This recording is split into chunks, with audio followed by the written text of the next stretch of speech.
While we sleep, the guardians of the night take to the streets, having said goodbye to those they love.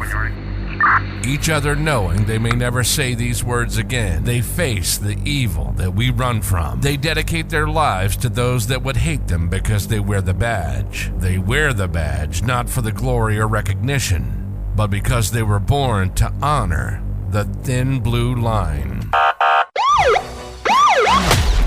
This is the LEO First Podcast.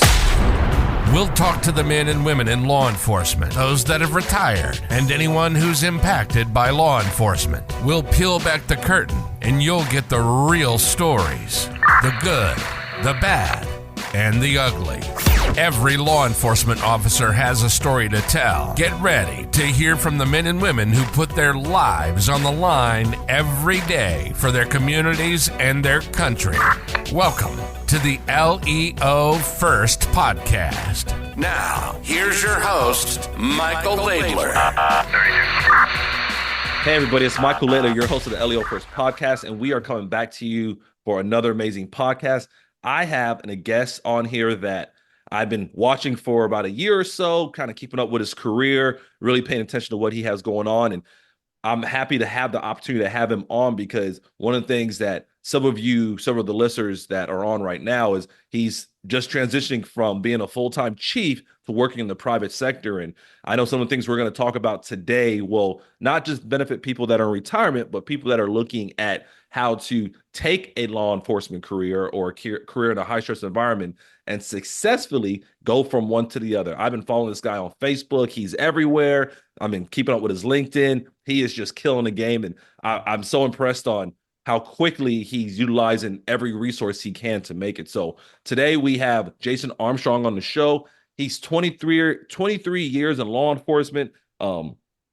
He just retired and he was able to get into doing more private sector work at a capacity that all of us want to get to. And now he's actually with Armstrong Consulting LLC. He even wrote a book the day after he retired. Now, we know timing. We know there's no way he could have done this in 24 hours, but we'll just say for the sake of argument, he did it in 24 hours. He has this book out now called I'm Done Here. And I know that a lot of the stuff that he's done, especially as a speaker, some of us wish we've done a lot earlier, but he is literally taking the bull by the horns and going full speed into this speaking world. And I know it'll be a delight. So without further ado, without me rambling, because you guys know I love to start off talking a lot about random things. I'm not going to do that during this show because I told him I'm going to try to keep this between 20 to 30 minutes for all of our attention span. So to make sure we're able to listen to the whole thing. And obviously 20 to 30 minutes is only a snapshot of what he has going on and what he has done in his life, but definitely will give you options on how to find him down the road. Jason, this is your time. Tell us what you want to talk about. Mike, thanks for having me. So naturally, what I would love to talk about is just what I have going on career-wise now, with my transition and retiring from law enforcement. Releasing my book the day after I retired, and now what I do consulting, what I do speaking, what I do training. Absolutely want to talk about all of those things. All right. So what you tell us where do you want to go from there? Do you want to start with the fact that and by the time people see this show, I know it's not going to be the exact day they see it, but you're 20 days out of law enforcement retirement. You're 20 days into the private sector. How has that been? It's been a whirlwind for me because working for government is all that I know. Coming straight out of college, I went straight to work, and I've been working in local government the entire time. And so announcing my retirement 6 months before I retired really was a strategy of mine for me to just kind of work through everything that I needed to work through and mentally prepare myself to not be in law enforcement anymore. And so for that day to finally get here and to come and just all of the emotions and everything that came along with it, like I said, it's been a whirlwind experience. One thing that helped was, I came out the gate just busy as all get out. A couple of days after I retired, I was getting on the plane headed to Canada to do a 2-day training up in Canada, and then get back from that. Then I was on a plane headed to Miami to speak at the police leadership training down there in the Miami area. So, I've been extremely busy and now just really focusing on the business and how are we going to grow this and build it out, and what does 2025 look like for us. So just staying busy has really, really helped me with the transition. Now, I did that South Florida Police Leadership Academy back in July myself, and how is it when you can speak on the things that you want to speak on versus when you have to speak as a chief? So speaking wise, I would say for me, it's not a whole lot different. One thing that I highlight in the book and just who I always have been is authentic to myself. Mhm. I've always been myself, and that's one thing that I've been praised for by some people, and that's also one thing that I've been ostracized for by other people. And so I absolutely would say a big part of my transition was wanting my freedom and wanting to be able to just, say whatever it is that I want to say or do whatever it is that I want to do, not having to think about the thousands of people in a specific community and worrying about what they may think about it, or worrying about what elected officials are going to think about it, and all the things that come, with being a police chief. But when I'm in front of people, when I'm talking about my experience in law enforcement, it's not very different from me sitting in the chief seat and me, just being in the private sector now. The story is the story, the experiences are the experiences, and I'm going to give them to people in a raw and authentic way. Now, I know you said within a few days you were going to Canada. Like, how was that first presentation? Now, like you said, I know you said you've been authentic the whole time, but when you knew that you can literally just speak freely because it's all your material, it's something that you don't have to worry about the next day, Monday morning, somebody saying, "Hey, you know what? Guess what Jason said on the stage." Like, how was that? Like, how more can you let loose? How more can you dive deep into what you truly believe in at that moment? So I would say the material is the material. So I've Right. already been speaking and things. So the material doesn't change. Now, what does change is the audience that I'm in front of and what questions and where the conversation goes at that point. That's That's real. really where the freedom comes for me in being able to speak more freely and like I said, not worry about things that are going to come back. I remember one time I spoke at ICP. I regularly present at the ICP conference annually. And I don't remember what year it was or what presentation I did or what I was talking about, but whatever, something came back to my department where somebody, I guess one of my officers had a friend that was in the audience or something, and they said that I said something bad about my supervisors, which wasn't the case. And if I make a comment about something, I always make it general. Like sitting in the chief seat, when I was the chief, I always made it general. Now I've been the chief at 3 places. Mm-hmm. And this was while I was the chief in Apex is when this happened. So this is my last thing. And so if I make a comment about, I've had supervisors before that I had to do X, Y, and Z with, I may not necessarily be talking about an Apex, but when you're a chief in Apex, it's going to get credited to that. And so somebody went back in, and so it got back to me that, that some of my officers weren't happy and they felt as though that I was talking bad about my supervisors, which that wasn't the case. And so it's things like that, being a sitting chief, that you have to be mindful of. Whereas now, people still are going to go run and talk. And if I say something, then they may think I'm talking about this department or talking about that department. But that's often not the case, and I still try to speak generally. If I'm talking about people that work for me or an experience from work that are related to something like that. And you're right though, and that's and I have since I've been more into the speaking track as far as like speaking at different chiefs conferences, different sheriffs conferences, speaking at the different departments. A lot of the conversation I have with sitting sheriffs or sitting chiefs, sitting wardens is what you're just saying. Even if you could be saying the most positive thing, and if one sentence is slightly out of place or misperceived by somebody, then it's like, oh, guess what Chief Armstrong said about us. And it's like, no, I didn't say it like that. But the unfortunate side is perception. And it's also even more unfortunate because while you're getting paid by that government entity, you have to be mindful of that, because if the right person complains or the right person says something that can carry any kind of like credibility to the right person's ear, now you're sitting here in the city manager's office trying to say, boss, you sent me to IACP. Now I didn't even say that, but this person perceived that. Now you're in an uphill battle, or now you're in internal affairs getting questioned by some random person because there's a misperception. So I have heard that from other people that are currently in the role, that are like, man, we really want to come speak, we really want to come share a message, but we have to be a little filtered because people misperceive, and then we don't want our agency to be misrepresented, because I think that's what it really comes down to. Because I believe a lot of chiefs, a lot of sheriffs, they have great messages, but sometimes, although it could have happened 20 years, three agencies ago, the current organization they're in, especially if it's some government entity, someone's going to catch feelings about like, you must be talking about us. And it's like, no, I even, you could even say this happened 20 years ago. You could have been in this current agency for 3 years, and now Yeah. they're like, no, you were talking about us. You're like, really? Yeah, and the thing with me, and with my experience being what it is, and the things that I talk about and what people want to hear me talk about, a lot of it has to deal with my time in Ferguson as the chief in Ferguson, because Yes. Ferguson, has such a big name and a big history, and a lot of people are just, wooed by, who was crazy enough to go take the chief position in Ferguson. That guy, Jason Armstrong, was. But in talking through that, and in talking what happened in Ferguson, and why things happen in Ferguson, we just have to be honest. There's a lot of, difficult conversations that go along with that. And that's a lot of what I speak about. And I don't shy away from that.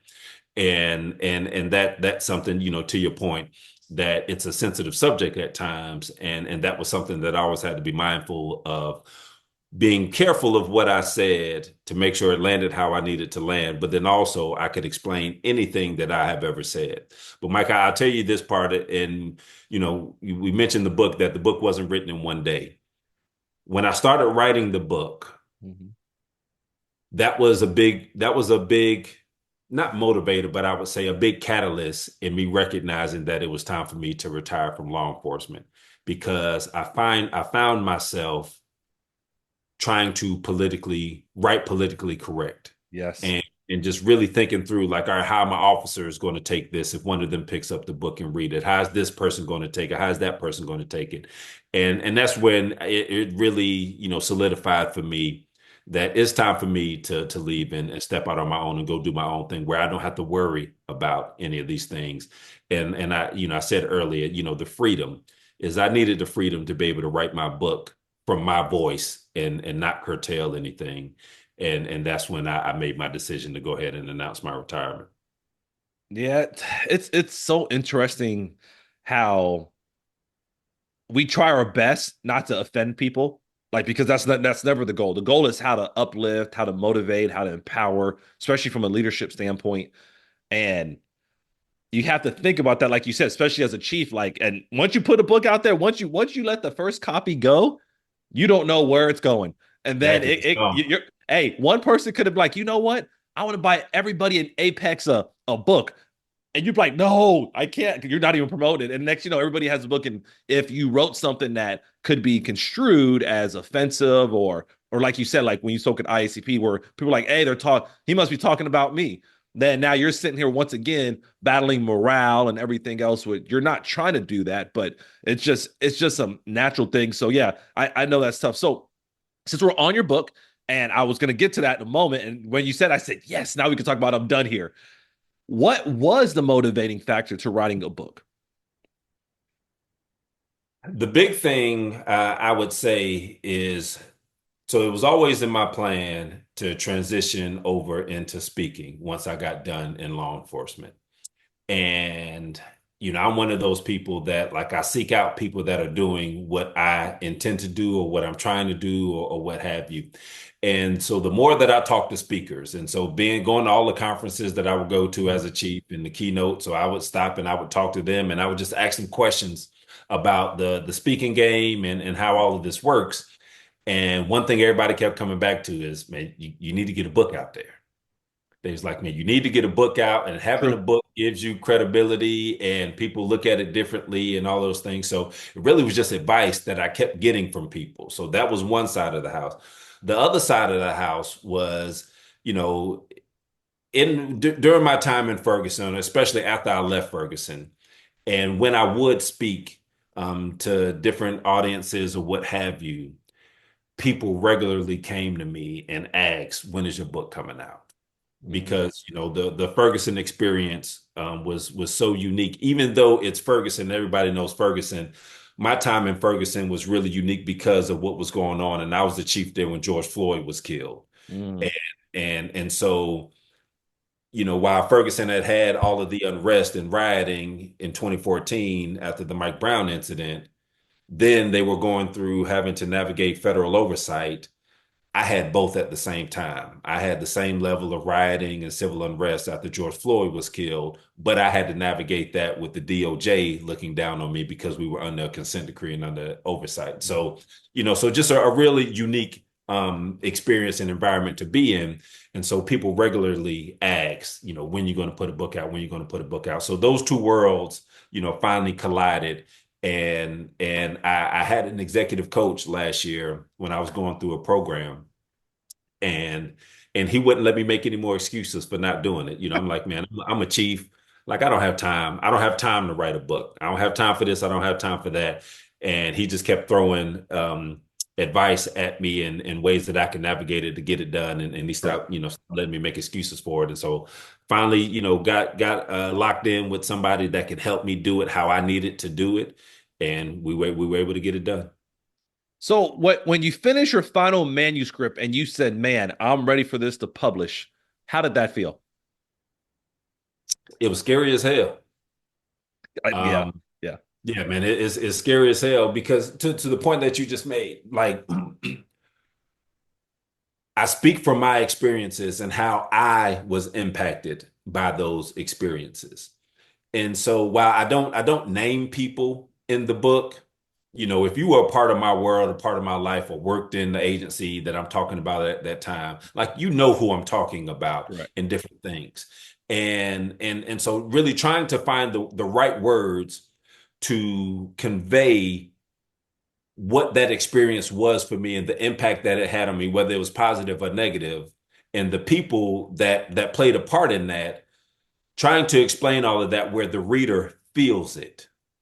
But also at the same time, like not taking any shots at anybody, because that's not what I'm doing.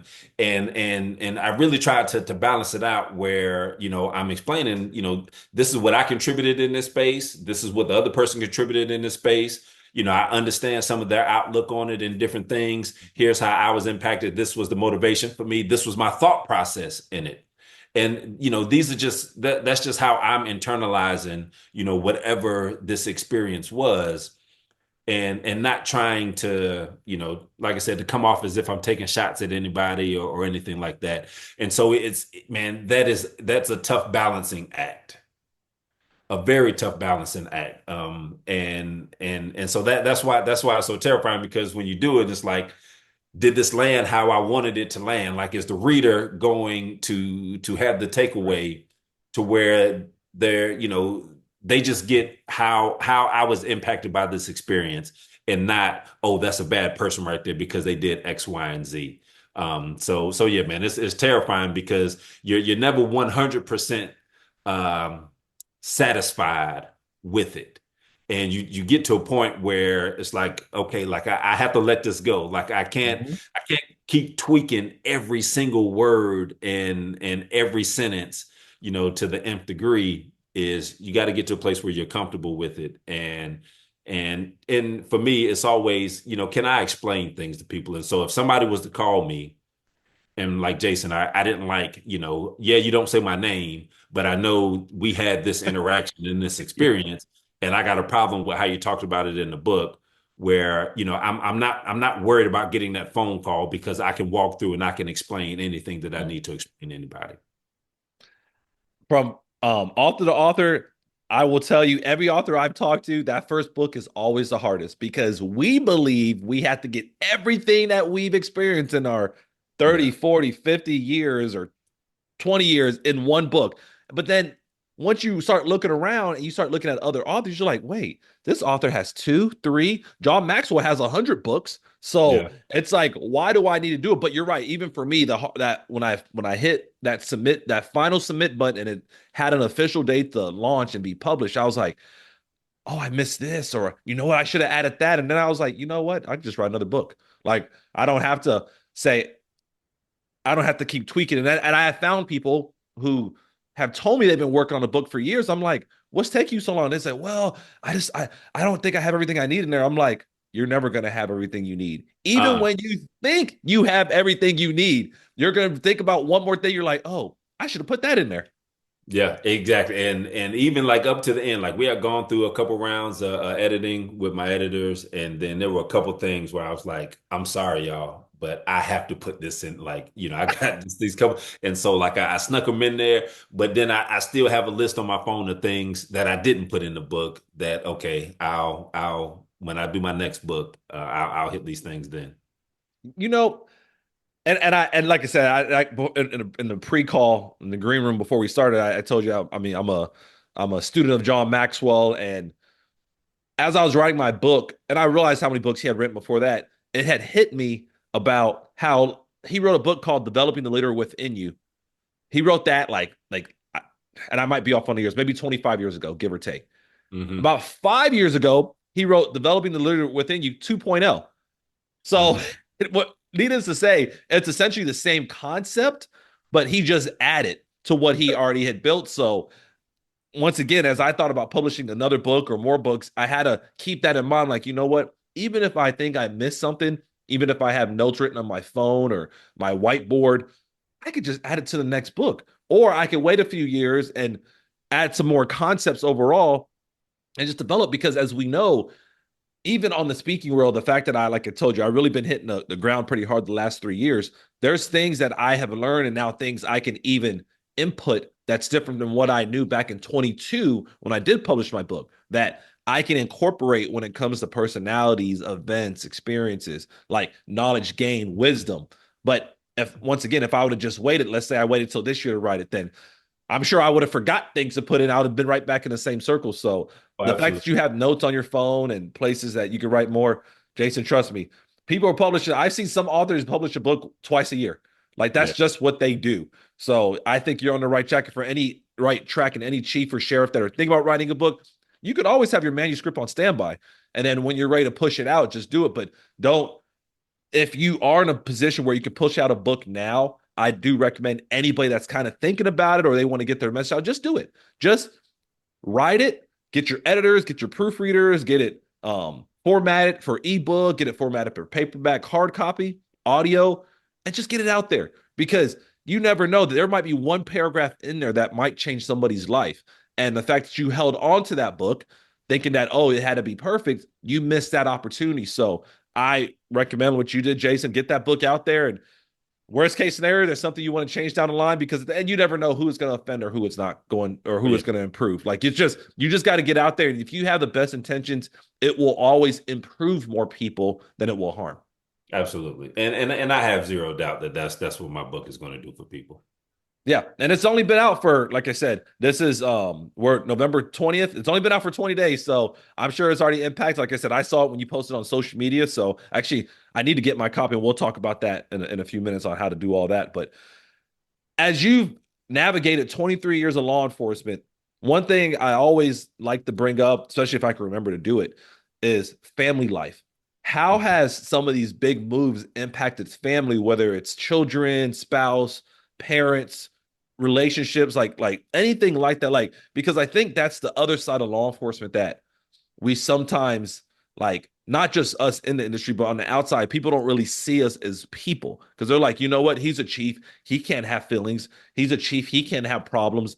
How have you been able to kind of manage your time, manage your life, manage your own emotions over the last 23 years of being in the industry to be able to successfully now navigate out of it? But how was it during those times? Tough. No other word to describe it, man. Tough.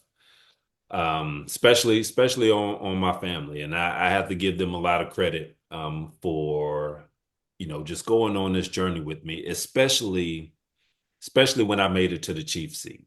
Mm-hmm. So I was first the interim chief in my department in Georgia, in Forest Park, Okay. Georgia. Saw that.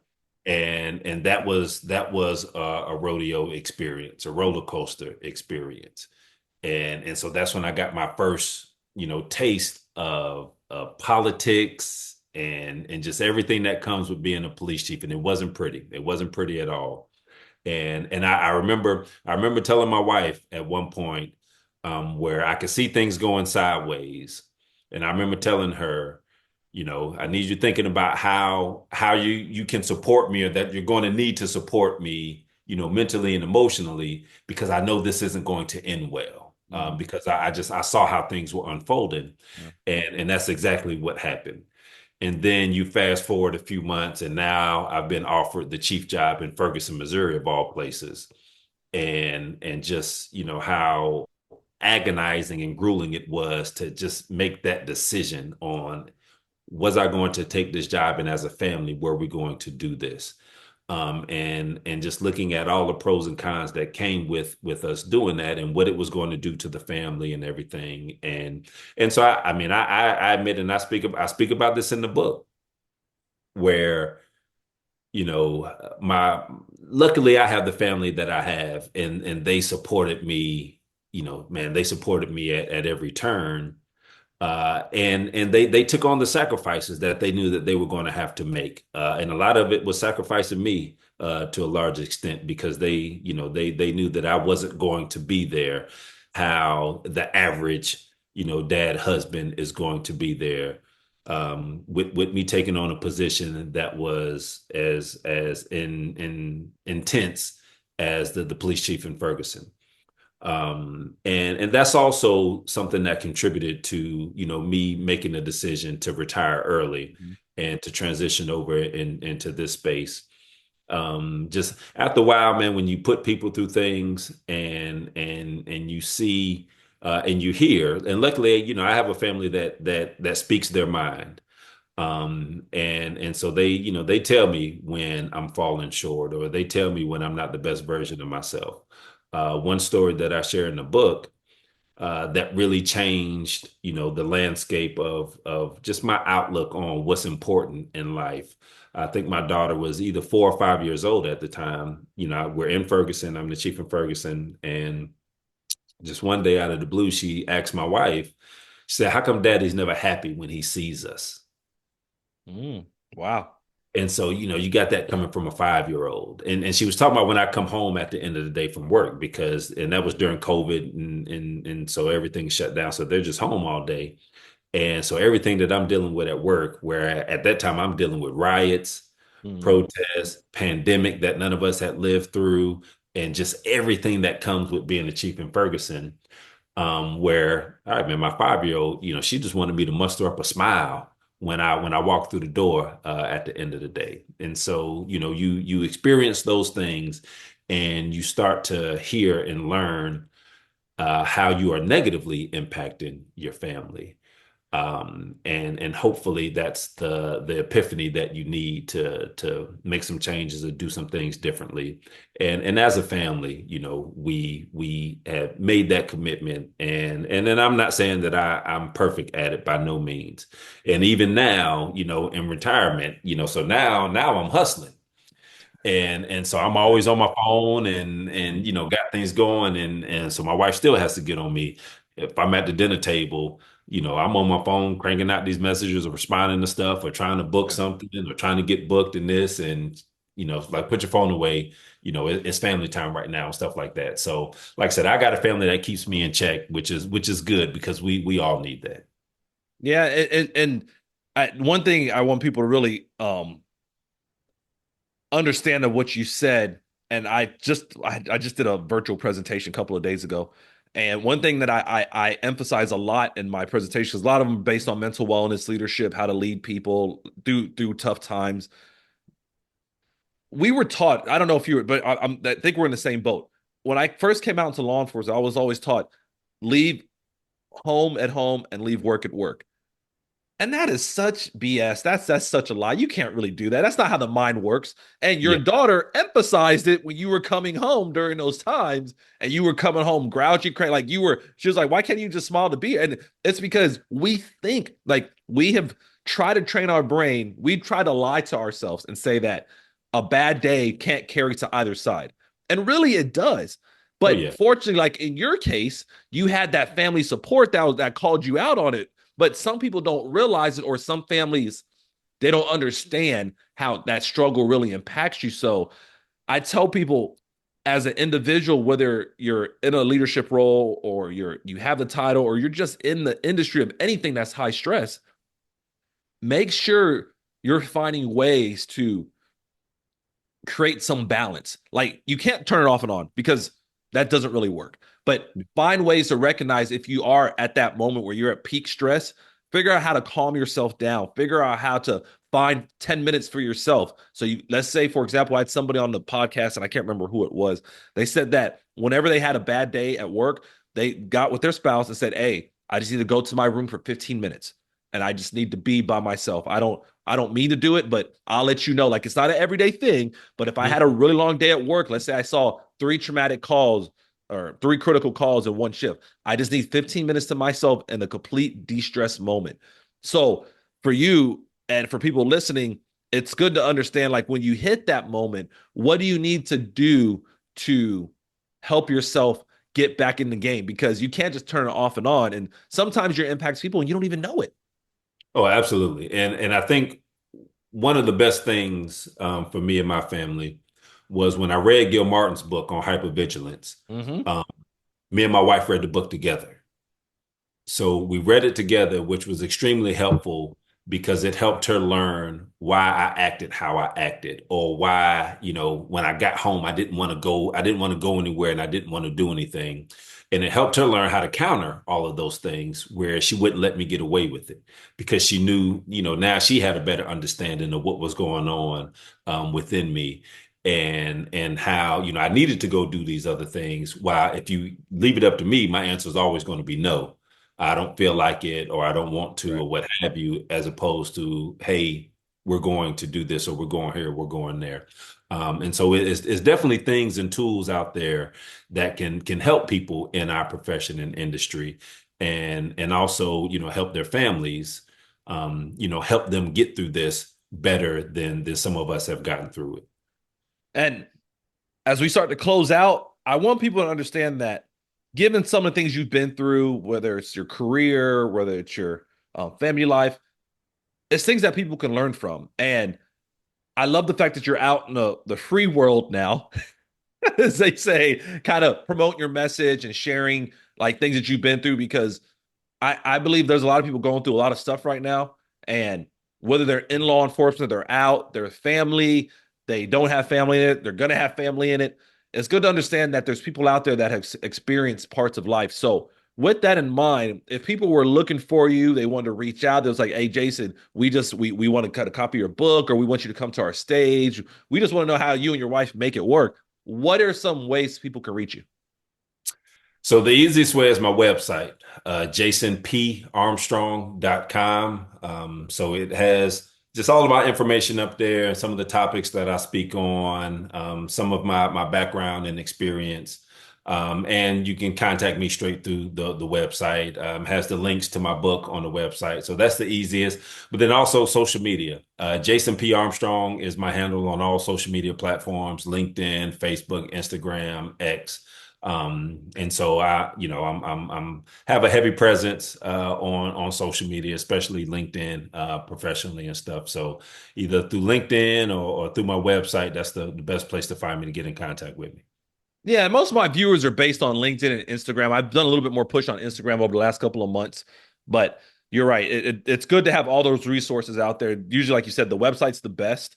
But nowadays, especially the Generation Z, and you got to call it what it is. A lot more people are on Instagram and stuff like that, and other social media platforms. So it's good to have all those options. What final words do you have for our audience? Final words. One, I would just say, anybody who is is looking to take on, the challenge of leadership. And I always tell people like it's hard. And until you're sitting in the seat, you have no idea how hard and how difficult it is. But with that being said, we can never have enough quality leaders. We can never have enough good leaders. So we need people to be willing and have the courage to step up to take on these challenges and these roles. With that, also be open to learning and receiving the guidance from people who have been there and who have done that. That's one of the things that greatly helped me on my journey. And just, I always credit people for being generous with their gifts. Because the only thing that helped me accomplish everything that I accomplished and getting one of the most notable chief jobs in the world was a result of people being generous with their gifts and people taking the time to talk to a young man that, sometimes they had never met before, didn't know, from an agency that they had never heard of before, but they saw how hungry I was for knowledge and guidance, and they took their time to give it to me. So if you have that, be generous with it, with people. And if you are seeking that, be intentional about what it is that you're seeking. The subtitle of my book is Create Lasting Impact by Leading with Intentionality. And being intentional and being my authentic self is something that, I wouldn't let myself shy away from. And I wanted to make sure that I always held on to. Because if I was going to do it, or even if I was going to fail doing it, I would feel much better about myself failing, knowing that I stayed true to who I was, and I didn't, I didn't bend to get to somebody else's idea of what a police chief is supposed to look like, how a police chief is supposed to dress. Police chief is not supposed to have tattoos and wear earrings, and I have all of that stuff. So, be intentional about being true to yourself. And one thing that could help you learn how to navigate that are some of the learning lessons that I've put in my book. And so I definitely want to encourage all your readers out there to pick up a copy of my book. I'm done here. Create Lasting Impact by Leading with Intentionality, because I specifically wrote it not to be a law enforcement book. That's why I don't have law enforcement in the title.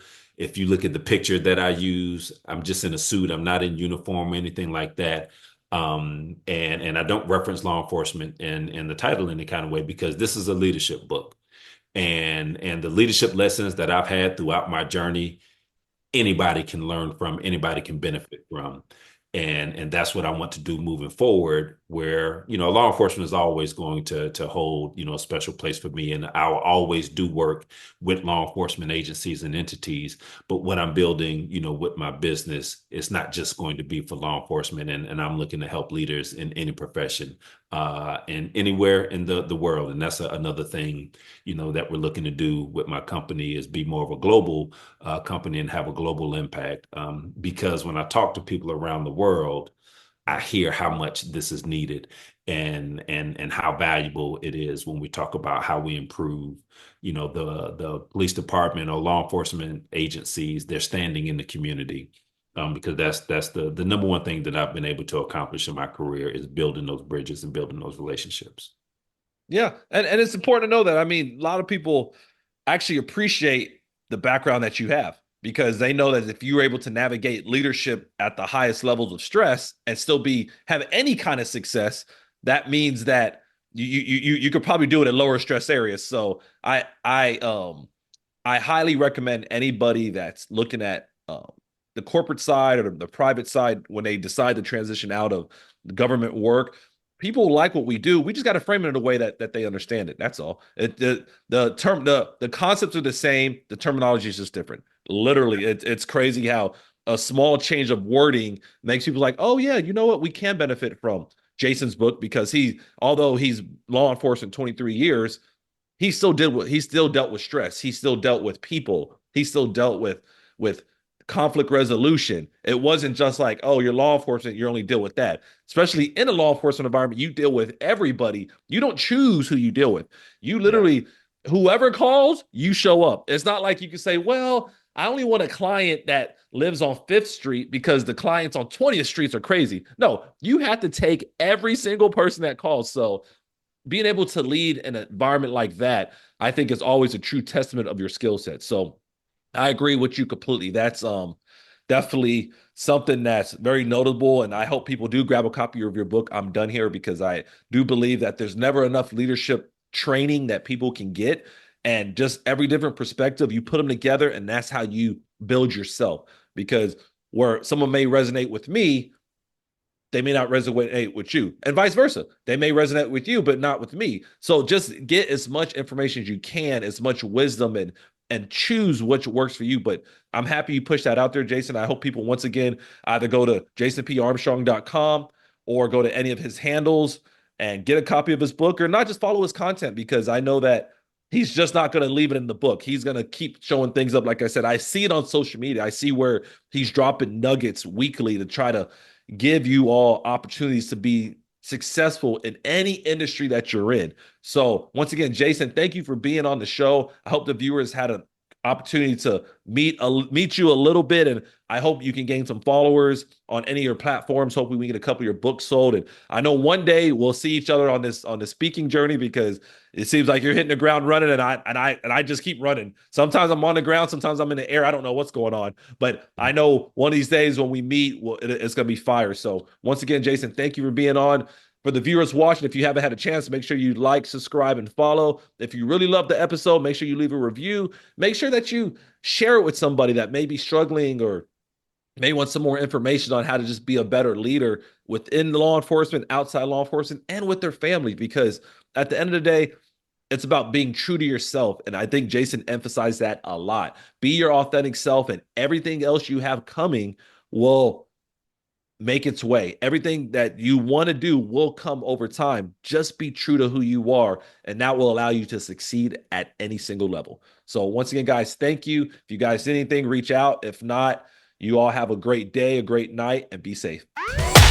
You've been listening to the LEO First Podcast.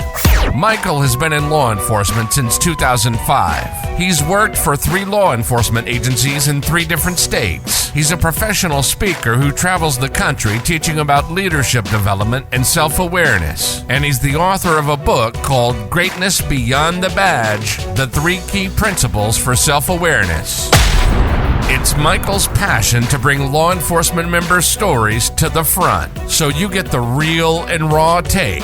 We hope you've enjoyed the show. Make sure to like, rate, and review. And we'll be back soon. But in the meantime, hook up with Michael on YouTube, Instagram, and LinkedIn at Michael Laidler, on Twitter at Michael A. Laidler, on Facebook at Michael Laidler Leadership. Send an email to michael@michaellaidler.com and hit the website at michaellaidler.com. See you next time on the LEO First Podcast.